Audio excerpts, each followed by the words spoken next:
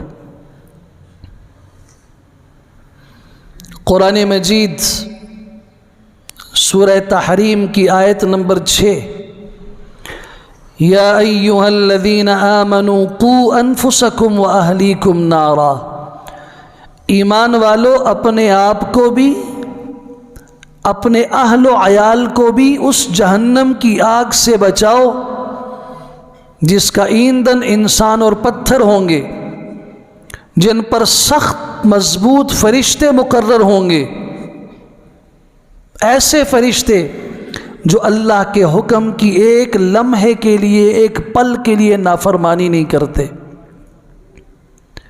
اپنے آپ کو بھی بچاؤ، لیکن صرف خود بچنا کافی نہیں، اپنی اولاد کو بھی بچاؤ۔ کیسے بچائیں گے؟ آج ہم قرآن و سنت کی روشنی سے صرف 4 اصول ذکر کرتے ہیں۔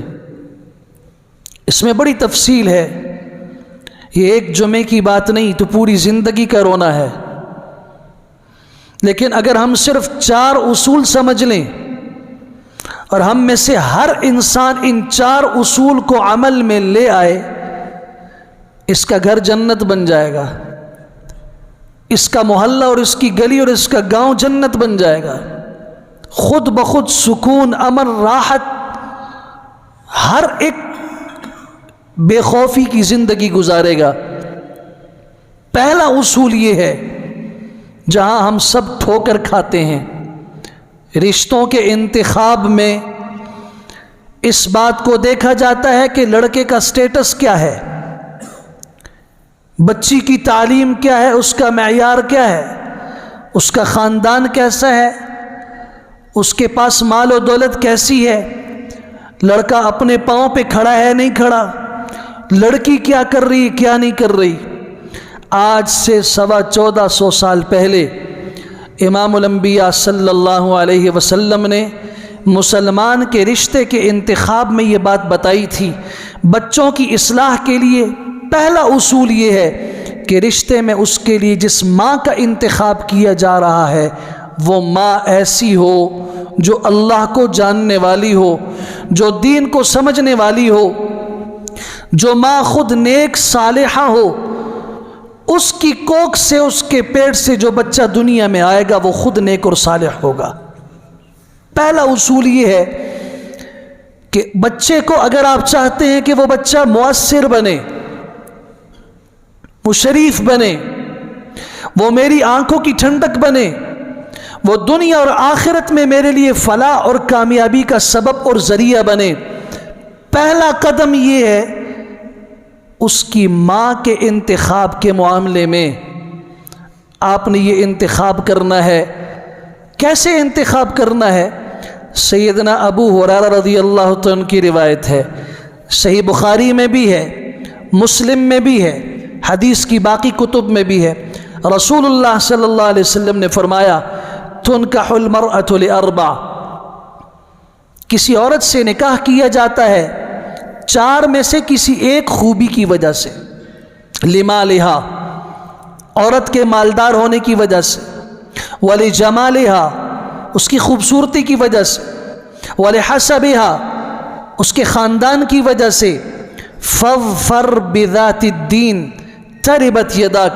چوتھی بات آپ نے فرمائی کسی عورت کا انتخاب رشتے میں دین کی بنیاد پہ کیا جاتا ہے کہ عورت دیندار ہے، اس کا گھر دیندار گھر ہے، اس کے ماں باپ دیندار ہیں، اس کا گھرانہ خاندان دیندار ہے۔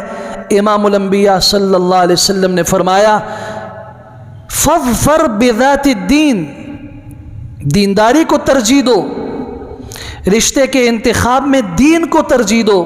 میں آپ سے پوچھنا چاہتا ہوں، آپ نے رشتے بھی بہت کیے ہوں گے، بہت رشتے دیے بھی ہیں، آج تک اپنے دل سے پوچھو، اس ضمیر کی عدالت کے کٹہرے میں کھڑے ہو کے پوچھو اس سے کہ میں نے آج تک ان 4 بنیادوں میں سے کس بنیاد پر رشتہ کیا ہے، دیا ہے، لیا ہے؟ کون سے مسلمان کا گھر آج ایسا ہے جو یہ کہتا ہو کہ مجھے مال کی ضرورت نہیں، وہ جو اللہ نے مقدر میں لکھا ہے وہ دے دے گا ان کو، مجھے خاندان کی ضرورت نہیں، اللہ کے ہاں خاندان نہیں چلتے، اللہ کے ہاں تقوی اور ایمان چلتا ہے۔ کون ہے جو یہ کہے مجھے حسن و جمال کی ضرورت نہیں، میں تو صرف دینداری کی بنیاد پر دیکھوں گا؟ کون سی لڑکی والا ہے جس نے کہا ہو کہ میں لڑکے میں یہ سوال کرتا ہوں کہ دیندار ہے یا نہیں؟ کون سے لڑکے والے ہیں جنہوں نے رشتے میں کہا ہو کہ لڑکی دیندار ہے یا نہیں، پردہ کرتی ہے یا نہیں، نماز و صوم و صلات کی پابند ہے یا نہیں؟ معجم طبرانی کی حدیث کے الفاظ ہیں، دل کی تختیوں پہ لکھ لیجئے۔ خادم رسول اللہ صلی اللہ علیہ وسلم حضرت انس بن مالک رضی اللہ عنہ راوی ہیں، آپ علیہ السلام نے فرمایا من تزوج امرأة لمالها لم يزده اللہ الا فقرا، جس نے کسی عورت کے ساتھ شادی کی صرف مال کی بنیاد پر، اللہ تعالیٰ اس کے فقر میں اضافہ فرمائیں گے، اللہ اس کی تنگدستی میں اضافہ فرمائیں گے۔ دوسرا جملہ وَمَن تَزَوَّجَ امْرَأَةً لِعِزِّهَا لَمْ يَزِدْهُ اللَّهُ إِلَّا ذُلًّا، جو کسی عورت سے شادی کرے اس کے نام کی عزت اور نام روشن ہونے کی وجہ سے، اس کی شہرت کی وجہ سے کہ بڑی معزز خاتون ہے، بڑی عزت والی ہے، صرف اس بنیاد پر اللہ تعالیٰ اس کی ذلت میں اضافہ فرمائیں گے۔ وَمَن تَزَوَّجَ امْرَأَةً لِحَسَبِهَا، جس نے کسی عورت سے صرف خاندان کی بنیاد پر رشتہ کیا کہ اس کا خاندان بڑا اونچا ہے، صرف اس بنیاد پر، لم یزدہ اللہ الا دناءۃ، اللہ اسے کمینہ بنائے گا، اللہ اس کی کمینگی میں اضافہ فرمائے گا۔ اور چوتھا جملہ فرمایا ومن تزوج امرأة لم يتزوجها الا ليغض بصره او ليحسن فرجه او يصل رحمه بارک اللہ له فیها وبارک لها فیہ۔ جس آدمی نے صرف اس بنیاد پر رشتہ کیا، اس بنیاد پر کسی عورت سے شادی کی کہ میری نگاہ محفوظ ہو جائے، میری شرمگاہ محفوظ ہو جائے، میں پاک دامن ہو جاؤں اور ایک رشتہ قائم ہو جائے، اس رشتے کے حقوق ادا کرنے والا بنوں، تین نیتیں تھیں، اس بنیاد پر اس نے رشتہ کیا، بارک اللہ له فیہا۔ امام الانبیاء صلی اللہ علیہ وسلم نے فرمایا اللہ اس مرد کے لیے اس عورت کو مبارک بنا دیں گے اور اس عورت کے لیے اللہ اس کے خامن کو برکت والا بنا دیں گے۔ معجم اوسط طبرانی کی روایت ہے، مسند الشامیین میں ہے، حلیۃ الاولیاء امام ابو نعیم اصفہانی کی، اس میں یہ روایت موجود ہے۔ کس نے اس بنیاد پہ آج تک رشتہ کیا ہے؟ یہ پہلی غلطی ہے۔ ہم چاہتے ہیں کہ پھل میں آم ملے، آم تب ملے گا جب آم کے لیے آم کا پیڑ لگایا جائے گا۔ آپ کانٹے دار جھاڑیاں اگائیں اور توقع رکھیں کہ مجھے کھجور ملے گی، توقع رکھیں کہ انگور اور انار ملے گا، بالکل نہیں ہو سکتا۔ آپ چاہتے ہیں کہ اولاد نیک ہو، اس نیک اولاد کے لیے جو درخت اور بنیاد اور جڑ ہے ماں کی، اس کے انتخاب میں آپ نے کبھی یہ نہیں سوچا کہ آنے والی میری مستقبل کی اولاد وہ اسی ماں کا پھل ہے، وہ میرا پھل ہے، وہ پھل اسی طرح ملے گا جیسے درخت ہوگا۔ اس کی طرف کسی نے توجہ نہیں کی۔ حضرت عبداللہ ابن عمرو بن عاص رضی اللہ عنہ فرماتے ہیں رسول اللہ صلی اللہ علیہ وسلم نے ارشاد فرمایا تھا الدنیا کلها متاع، یہ دنیا فائدے کی چیز ہے، ساز و سامان کی چیز ہے۔ خیر متاع الدنیا المرأة الصالحہ، اور اس پوری دنیا میں جو فائدے کی چیز ہے، سب سے بہترین فائدے کی چیز وہ ایک نیک صالح بیوی ہے، نیک صالح بیوی ہے۔ پھر پوچھئے کس نے بچے کی نیکی کے لیے نیک اور صالح بیوی کا رشتہ ڈھونڈا ہے آج تک؟ اور آگے بڑھیے، مستدرک حاکم کی روایت ہے، حضرت انس بن مالک فرماتے ہیں رضی اللہ تعالیٰ عنہ رسول اللہ صلی اللہ علیہ وسلم نے فرمایا من رزقہ اللہ امرأة صالحہ، جس شخص کو اللہ نے نیک بیوی دے دی، جس شخص کو اللہ نے نیک بیوی دے دی، فقد اعانہ علی شطر الاسلام فقد اعانہ علی شطر دینہ، اللہ نے آدھے دین میں اس کی مدد فرمائی، آدھے دین میں اللہ نے اس کی مدد کی۔ فَلْيَتَّقِ اللَّهَ فِي النِّصْفِ الْبَاقِي، اب جو باقی آدھا دین ہے اس کی وہ خود فکر کرے اور اس کے معاملے میں اللہ سے ڈرتا رہے۔ نیک بیوی کا مل جانا آدھا دین ہے، آدھا دین خود مل گیا۔ یہاں آپ دیکھیے کس نے کہا کہ ہم رشتے کی تلاش میں ماں کے انتخاب میں اس بات کا خیال رکھیں گے کہ ماں ایسی ملے کہ اس ماں سے آنے والا بچہ نیک اور صالح ہو۔ حضرت عمر رضی اللہ عنہ کی عدالت میں ایک بوڑھے باپ نے شکایت درج کی، امیر المومنین میرا جوان بیٹا ہے، میری نافرمانی کرتا ہے، میری بات نہیں سنتا، آپ اس سے پوچھئے نا۔ سبحان اللہ، حضرت عمر وہ شخصیت ہیں جنہیں دیکھ کر ابلیس اور شیطان راستہ بدل دیتا ہے، چھوٹے موٹے شیطان کہاں ٹھہر سکتے ہیں۔ فرمایا لے آؤ۔ حضرت تحقیق حال کیا کرتے تھے، جوان بیٹے کو بلایا، آپ کے متعلق آپ کے باپ نے شکایت درج کی ہے، آپ اپنے باپ کی نافرمانی کرتے ہو، ایسا کیوں کرتے ہو؟ جوان بیٹے نے ایک سوال کیا، یہ سوال آج ہماری اولاد ہمارے متعلق بھی کرے گی۔ صرف ہونا یہ چاہیے کہ کوئی ایسا کٹہرا ہو جس میں ہم اپنی اولاد کی شکایت لے جائیں اور وہاں قاضی حضرت عمر جیسا ہو تو پھر وہ پوچھے گا بیٹے سے کہ آپ اپنے باپ کی نافرمانی کیوں کرتے ہو؟ آپ کے ذمے باپ کا کوئی حق ہے یا نہیں ہے؟ بیٹے نے کہا امیر المومنین ہے، لیکن میں بھی آپ سے ایک سوال پوچھتا ہوں، باپ کے ذمے بھی بیٹے کا کوئی حق ہے یا نہیں؟ فرمایا ہے۔ کیا حق ہے؟ امیر المومنین نے خود بتایا، پہلا حق یہ ہے کہ اس کے لیے ماں کا انتخاب اچھی عورت کا انتخاب کرے، جب رشتہ کرے نیک صالح عورت لائے۔ دوسرا یہ ہے کہ جب بچہ پیدا ہو اس کا نام اچھا رکھے، اور تیسری بات یہ ہے کہ اس کی تربیت کرے۔ فرمایا امیر المومنین الحمدللہ، آپ نے خود مسئلہ حل بھی کر دیا، میرے سوال کا جواب بھی مل گیا، میرے باپ نے جو شکایت کی تھی اس کا ازالہ بھی ہو گیا، اور آپ کا مسئلہ آپ کی زبان سے خود حل بھی ہو گیا۔ آپ میرے ابا سے پوچھئے، اس نے جب میری ماں کے لیے انتخاب کیا تھا تو میری ماں ایک افریقی، ایک زنجی، ایک حبشی غلام اور باندی عورت تھی، جس کے پاس کوئی تعلیم نہیں، کوئی تربیت نہیں، ایک باندی تھی، اور بغیر تعلیم و تربیت اور ادب کے اس کو بیاہ کر لے آیا۔ اور جب میں پیدا ہوا تو آپ کو پتہ ہے اس نے میرا نام کیا رکھا ہے؟ اس نے میرا نام رکھا ہے جعل۔ جعل کے دو معنی، ایک معنی بیل، اور دوسرا معنی اس کا یہ ہے جس کو آپ چھچھوندر کہتے ہیں۔ اس نے میرا نام یہ رکھا ہے، اور تربیت تو پھر آپ دیکھ ہی لیجئے۔ تو امیر المومنین سیدنا عمر بن خطاب رضی اللہ عنہ نے فرمایا، اے فلاں شخص، شکایت کرنے والے، تیرے بیٹے کی نافرمانی میں پہلا قصور تیرا ہے۔